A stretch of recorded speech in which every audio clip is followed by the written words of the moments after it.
panin kayong lam to nin buol panhong dom to hi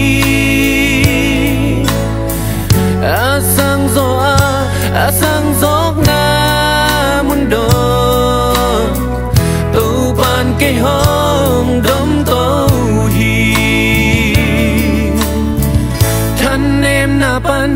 cắt tha hong khao saka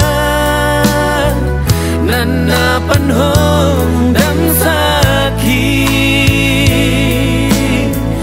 kaki samna tình giống nong sika kabang gimato pa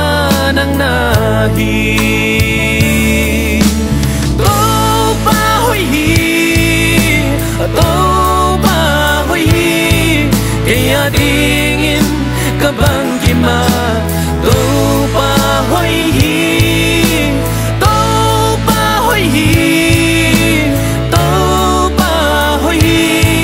kaya dingin to pa hoi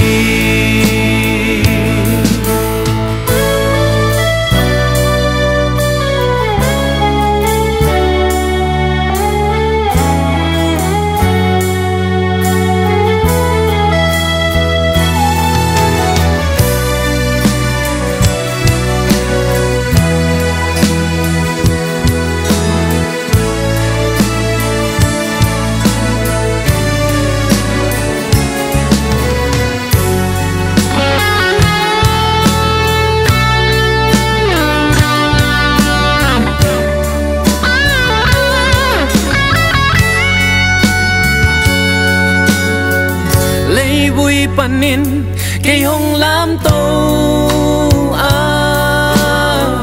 nin buol pan hong dom to hi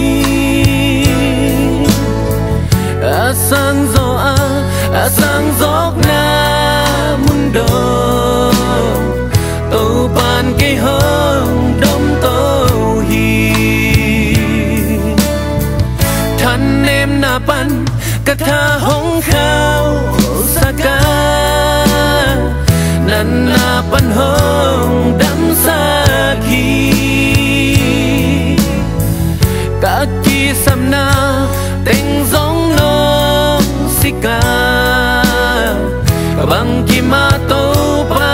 nang nahi to pa hoi kaya dingin kabang gima to pa hoi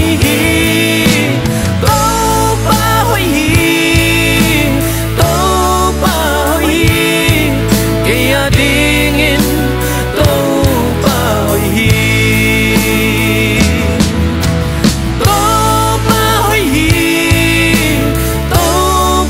hoi kaya dingin kabang gima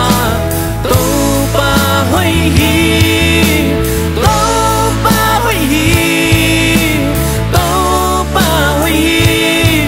kaya di